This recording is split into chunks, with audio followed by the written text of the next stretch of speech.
welcome back to A Better World. This is your host, Mitchell J. Rabin, and we're very glad you're joining us again today. Today we're going to have another very interesting show. We have with us a very special woman, Prill Boyle, who is the author of this book, Defying Gravity. As I mentioned, I just love that title, Prill. I just love it. Thank you, Mitchell. One of the things that's very special about having Prill on the show today is not only is she the author of this book that is just selling all over the country and inspiring women and men to have her come and speak and run workshops and give lectures and the like about late bloomers, in this case, women late blooming. She is a very dear old friend of mine going back to high school. High school, I know. We know each other for so long, and we have been watching each other bloom for decades. And we're still on the vine and still blooming. That's right, blooming again and again and again. It's just so wonderful. It's so Right. wonderful. So it's really a pleasure for me to have Prill on the show to share with us all one of her latest flowers. Thank you. Thank you, Mitchell, Absolutely. so much. Such a pleasure. Yeah. So what is it, Prill? First of all, you've been a writer, you've been a teacher at Norwalk Community College, you've been a mother, you've raised several children who are now in college. And beyond. So, right, My and oldest beyond. is 30. Yes, Yeah. my word. What is it that inspired you to take on this particular project at this time? Great question. Well, you said I was a writer, and I had never written anything before. Didn't keep a journal, never wrote.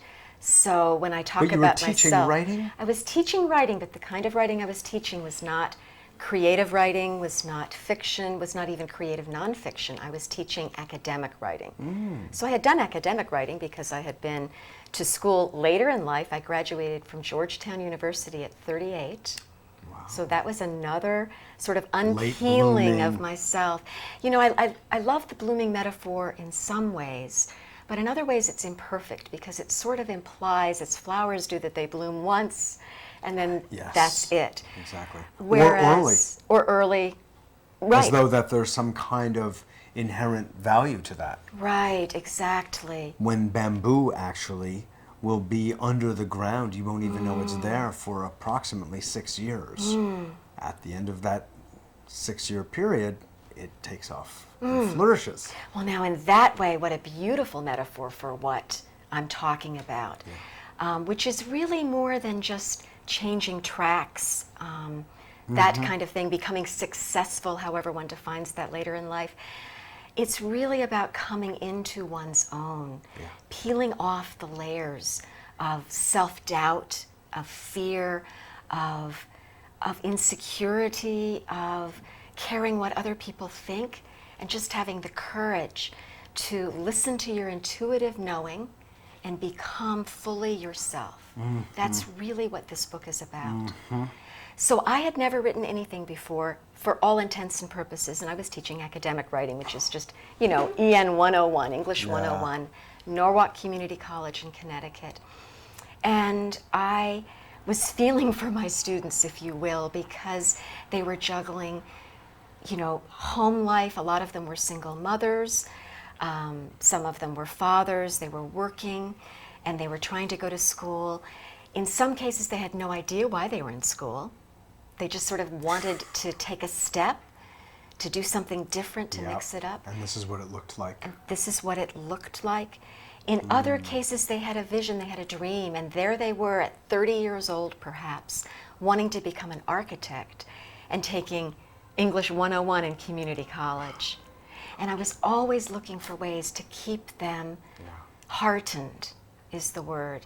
And I was reading the New York Times, January 31st, 2000, and I read an article about a 65-year-old Kentucky woman named Winnie Yunker that, like my students, she was a single mother, she had no money, she worked in a lock factory in Kentucky, and she kept this dream alive that she got when Kennedy was president of joining the Peace Corps. She had watched Kennedy's entourage during the inauguration. She'd heard Kennedy talking about the Peace Corps. She had lived in Washington for a brief period at the time, gone down to the Peace Corps on her lunch hour. She was the secretary, said, "Here I am. take me. And they said, the first question they asked is, do you have a degree?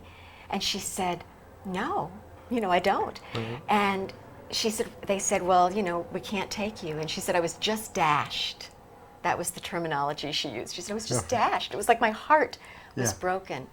But she kept this dream alive for 39 years. And the day I read about her, she was leaving for a 2-year tour in Ukraine. And I thought to myself, I am going to write a book about people, not just women originally. I'm going to write about people like Winnie Yunker that don't give up on themselves and that, keep And their she's heart in alive. here. It She's took me one of the so stories. long to write the book that by the time she got back from Ukraine, she did a 2-year tour, and she said to me, I didn't just have the time of my life. She said it was so much more than that. I just became this incredible person I've always wanted to become. But it took me so long to write the book that she was home, and I still hadn't finished, and she's the last chapter. I see. Oh. So that was what the inspiration was. So That was the it was you inspiration. too taking a step out in terms of your own courage, stepping up to the plate, Right. going further than you had gone, stepping out of your own comfort zone. I love the way you say stepping up to the plate, because I think that we all 'Cause you get have so many balls boys. pitched to us. Yeah, exactly. Well, I'm used to baseball. But I think we all have balls pitched to us, and sometimes we just walk away because we're afraid, and other times through, who knows what it is inside or what grace outside, whatever word you want to use. But we just have the courage to take a swing. And for me, the vision was so clear. I envisioned this book. I envisioned this woman on the front cover with her hands like this, who looks like this picture of Winnie Yunker in the New York Times that day. She was holding this dog. Her head was tossed back. And she looked like she was going to take off before she even got on the plane. And So beautiful. I thought, I'm going to have a woman like that on the front cover. And I imagined a quote at the beginning of each chapter. I imagined this symphony of voices. And the vision was so strong, I just thought, if I don't do this, I'm not going to be able to look myself in the mirror. Yeah. I have to try. I don't have to succeed, but I have to try. You have to put yourself to it. And to put myself the to it. name, Defying Gravity, I've got to say, I really love it. I mean, it's like you and everyone in it was doing just that. In a society that is rather committed to keeping things rather status quo. Rather. And wrapped up in kind of certain monetary ways and social mores that really are very limiting, not self-expressive, not really committed to a larger view of the world. So it makes the efforts that these women and yourself made of defying gravity Right. all the more noble. And It I really love does. I love the title in the sense that I have my own ideas of what gravity is. My idea when I started to write was that it would be defying the weight of societal expectations of age, of gender, defying the weight of family history, but most of all defying the weight of our ideas of ourselves. And I had a flying dream, a glorious flying dream the night I got the idea to write the book. And the title came to me that day, and I thought, I'm going to call this book Defying Gravity.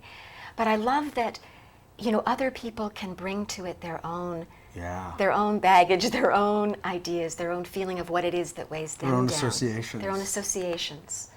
It's very open in that sense. Right. And gravity doesn't even only mean that. I mean, if you're a school teacher, you know this. Why am I telling you? Gravity is as in graveness, the graveness of a situation, or the center, the centerpiece of a situation. It's a grave situation. It has gravity. And one of the things that I really looked for in choosing the women in this book, and I made a lot of choices because I interviewed hundreds of women, of which I chose 12 to, whose stories I tell. Oh my! But I was looking for women That who must have been difficult. Well, it was and it wasn't, because the stories that resonated with me were stories like Joseph Campbell talks about following your bliss. The women that I was attracted to weren't just women, again, that changed tracks, but they had such a sense of lightness and joy and humor. Yeah. They could laugh at themselves. And as I say about one woman in the book, this woman, Renelle Burton, who lived in a car in Detroit in the winter with a baby, homeless. I mean, she really starts out with nothing, nothing. I say about her, she's an African American that grew up in Black Bottom, Detroit, which is the sort of the lowest of the lowest of the lowest sections of Detroit. My. And I said about her, I say that she's, been through hell, but she's emerged without a trace of soot on her spirit. And those were the kind of people I was looking for. People that somehow carry no bitterness. They carry the lessons of the past, but no bitterness from it. No residual. No residual traces, not that were discernible by me. And I've stayed friends with many of these women, and I have to say that it wasn't just a one-time interview, and they put it on that day, but this is what these women have become. It's a living reality. It's a living, that's so well put, Mitchell, a living reality for these women. Yeah, so inspiring. I read the one of the woman who became the Dean of Students at Norwell Community College. Yeah, and, Jean Kelly. grew up in Virginia in the fields, basically. I mean, in effect, she was living a latter-day life of a slave. Right. That's what it was. Right. And it wasn't a cotton field, but it was something like it. I mean, on slave labor and wages and everything. Right. Her father, it's unbelievable. And how fitting it is that she ends up becoming this Dean of Students, this Director of Student Services first, and then this Dean of Students, at least temporarily after that's that, right. where she's trying to inspire and help people very practically find ways to get an education. Because in all of my experience of teaching, my decade of teaching, I never found anybody that had to overcome such obstacles as she did. How she got a PhD with no money, I mean, people, we put up obstacles, and this is another, there's two reasons I wrote a book of stories. I didn't want to write a book telling people what to do. I think that life is, in some ways, gloriously messy and mysterious, and who am I to tell somebody how to do it? Everybody has their own... How to mess it up. How to mess it up. How to try to, neatly put it We together. have our own ways of messing it up. Exactly. We don't need others to tell us. And No, that's how- great. That's a beautiful view. And I think we all take our own baggage to take or discard. We each, it's so personal.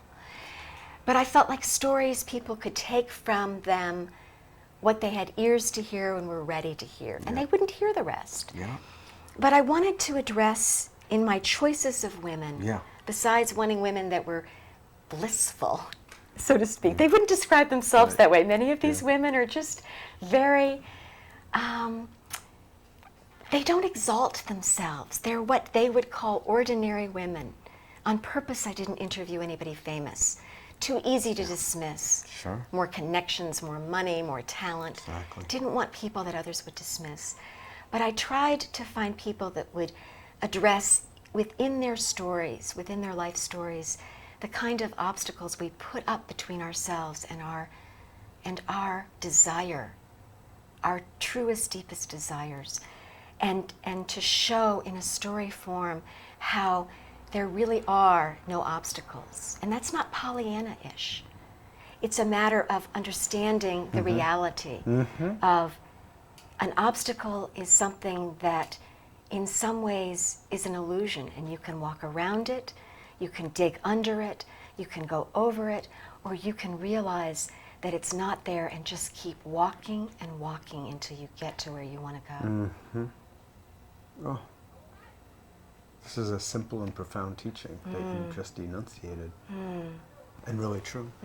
Really true. So some and of the people do not recognize that it is really their mind that makes something. Like, I had someone recently say, when I said, well, there's a certain workshop taking place on that day over the weekend, they said, yeah, but it's going to rain that day. And then this was like a really earth-shaking gravity-defying kind of workshop. Right, this was a great workshop that, it would be And they worth said, walking through the rain. I'd love to go. Oh, but it's going to be raining. I'm like, oh, is that so? It's going to rain. Oh, wow. Now we laugh at that. Because but it is absurd, but we don't laugh for me it's absurd, but not for her. Not for her. It's serious business. That means, because she has it all hooked up, that if it's going to rain on that day, that means sitting at home, being cozy, maybe drinking tea, maybe a biscuit. It's a different Right, thing. it's a thing that, right, For her. So rain means all that thing. It could be meeting, I was going to say the Pope, but let's say, some great, glorious being. And, well, can we do that when it's sunny out? I love what you're saying, because what I'm taking from it, based on my reaction to what you said, is that on one level, we need to respect each other's, where each other is at. If she can't handle the rain, she can't handle the rain. It's right. She's following her path in a way. But on the other hand, or her habit. Or her habit, and we can talk about habits in a few minutes. I think it's there's a wonderful discussion there. But on another level, we don't want, I don't think, to fall into and reinforce other people's obstacles and blocks. And what I was starting to say is that in our culture, we might laugh at somebody that says, I can't. We might or we might not. And maybe we should and maybe we should not. I like to just take the word should out of our vocabulary, period. Sure. I'd like to be much kinder to myself and to you than that. Yeah. Something to work on, at least. Yes, but whereas we could laugh at somebody about the rain, just get an umbrella, like you said. We really don't laugh at people that say, I have no money to do that. We sort of sympathize, and we play into that. Exactly. And we add gravity to that. Exactly. And what I'm saying... In effect, we empower that as a viable excuse for not fulfilling one's dream. The whole culture does that. Oh, yeah. Oh, I'm so sorry. Yeah. Exactly. Now I understand why you perpetuate that way of life. Right. Or I have no time. Well, I understand that. Yeah. I know that you work all the time. But I have stories in this book of people that work 3 jobs and still literally like work her. 3 jobs. Like she's an example. Exactly. And still find a way to listen to their heart and to do what it is that they feel drawn to do. What's another story in the book that really moved? I know they all moved you, of course. Right, and moved me for different reasons. Yes, exactly. Yeah. What was one of the more central ones that you find continues to live with you? Right. The easiest one to answer within the time frame that we have is a story of a woman named Patricia Simons, who became an anthropologist in midlife. Pardon the expression, that's the one I gravitated to when I first opened the book. I loved her story because she, like me, grew up for whatever reason. In her case, it was because of some nuns in Liverpool, England. She grew up during World War II in Liverpool, England, during the Blitz. Her house in Liverpool was getting bombed, not the house itself, but the city, as a port city, was getting bombed relentlessly by the Luftwaffe. And so she went to this high school, this nuns' high school. She'd always been an avid reader, which is why I started to tell about the Luftwaffe, because she had to go into this shelter every night for years, and she would read. That was her way of sort of escaping the horror around her. Sure. So she was a strong reader from the time she was a little kid. She was also very interested in culture, and I don't mean high culture, I mean people, and what makes people tick. What makes people kill one another was a central question in her life. But the nuns told her she was stupid. Understandably. Oh, the nuns told her she was stupid.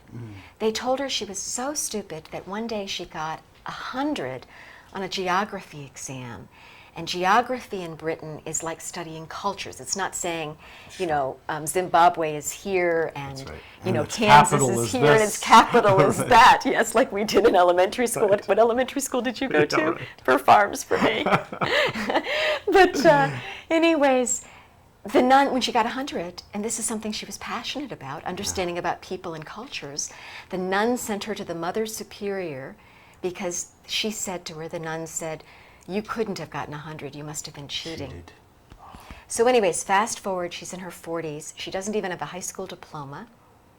And she gets inspired one day in a museum, and she says to the person standing next to her, she's in a museum in Mexico, and she said to this acquaintance sitting next to her, I would really love to learn about what it is I'm looking at, about this, indigenous cultures.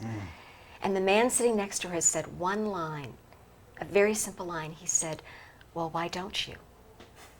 That's all he said. And she said it just jogged something inside of her. It's giving me goosebumps. And she went back to Providence, Rhode Island, where she lived. And she said it took her a month to go down and see somebody at the local college and see about signing up. A whole month. A whole month, just to go down to see. And she finally, after 40 some odd years. After 40 some odd years, finally had to admit to the woman that she didn't have a high school diploma. And she cried. She cried in the office. I don't have a high school diploma. She'd been faking it all these years, pretending that she did. Oh, I went to school in England, she'd say. But anyways, it's a long story, but to make it short, she ends up getting a GED in her 40s, high school equivalency diploma, went on to get a BA, went on to get an MA, and then in her early 50s, she's studying anthropology, by the way, all this time, didn't even know what the word meant in her early 40s. In her 50s, she's living in a hut in Thailand, studying the Hmong tribe. She's living in a hut with the chief and his family. And she gets a PhD from Brown University. At age 60, she's hired by Brown University to teach. At 70, she's promoted by Brown University, Ivy League school, to teach. She's 71. I talked to her 2 days ago. She's been promoted again. And even more importantly for me, she still goes back and forth to Thailand. She's helping educate the Hmong on HIV and AIDS. And her life has just exploded wide open. And the reason it resonates with me is because at age 38, I was thinking about getting a PhD. And I said to my husband, I'm too old. Nobody's going to hire me. It's going to be 5 more years on top of my master's. Medieval Renaissance Lit, that's what I was studying. And I thought, nobody's going to hire me, so I'm not going to do it. And there this woman was, and she didn't even ask the question. Naivete is underrated. That's right. She didn't ask the question. She didn't worry about being hired. Right. She just followed a passion. That wasn't about what her actions were. No, so inspiring to me personally. So that one is an important story for me. And she was the first person I interviewed, even though she's not the first in the book. And I thought, Prill, from this day on, you're never going to stop yourself. I'm too old. I'm not talented enough. I can't do it. You're going to banish those words from your vocabulary. You can do what you want. It just goes to show, yet again, Prill, that magic happens when we get out of our own way and just let it all happen. It happens. It's our minds that are just shutting down the aperture of what's possible. Our saboteurs, our minds sabotage us. They have a wonderful function, but they sabotage us. Exactly. Here's this beautiful story of the woman who just was in the museum getting inspired. And you ask, how do we interact with each other? Do we say to the woman who is saying, oh, but it's raining, oh, yes. You should sit down and make yourself a cup of tea, or why don't you? Like he said. Right. And that became the pivot of the change of her life, because he had enough, whatever it took, to just say, yeah, why not? Exactly. Why not? Right. So I think that it's designed by the Creator that we interact rather actively in each other's lives, not just sit there and go, oh yes. Now that's another way of doing it too. Right. As long as you're with the intention of that person, if you will, blooming to their highest possibility. I think it's a matter, and this might be a little obtuse, but I think it's a matter moment by moment of being present, of being, I would use the terminology in your breath, and come from that place. So Yeah. there's no rules. No, Sometimes no. you might say, hey, get an umbrella. And other times you might say, wonderful, Make some tea. make some tea. Right. You know, there's no I wasn't there's purporting no rules. rules. Oh, I wasn't thinking that you were. Did I give you the impression that No, I thought no, you were? maybe, It wasn't. a Oh, I little didn't bit. mean to. Oh, I Yeah. didn't mean to. No, no, no. Of course, I no, I didn't mean totally, to. totally agree Yeah. with you. It's really a game of being present, and there are different ways of interacting at the moment Right. with what you feel is appropriate. Talk about feeling. If I could go back to that beautiful story of the anthropologist, if I'm not mistaken, and correct me if you know this, but I believe I heard around the time after the tsunami happened relatively recently, Right. that there was a Thai tribe, and I thought they were the Hmong, that live on the water, who knew that the tsunami was coming because they were able to feel it, because they're so in touch with the water, which is the basis of their lives, fishing and swimming and bathing and everything. They live on the water. Right. They're just Essentially, very in tune they're with totally it. in tune with its rhythms and its behaviors and its moods. And this was a mood from their view, because I heard this whole thing on television. It was so interesting. Isn't that powerful? And they spoke about this group, and I thought they were the Hmong, who were so in tune and so connected by feeling to the earth that they knew, and they did not lose one person, and yet they were on the high seas. And some of them went further out, not come in. They went They further, went further out, which so was they would avoid. the smartest thing to do. Listen, we're defying time right now. Okay. I want to just thank you so much for this beautiful book that you have put forth in the world, and the way you are using it and using your God-given talents for going around and sharing your gifts with people around the country the way you are. Well, thank you, and I want to thank Truly. you for all that you do. Very inspiring. So, thank you. And thank everybody for listening. Yes, absolutely. Thank you so much, Prill. Okay. Well, go and don't let anything stand in the way of your getting this book and reading it from cover to cover, because it's very much worth it. This is Mitchell J. Rabin for A Better World. Thanks so much for joining us, and look forward to seeing you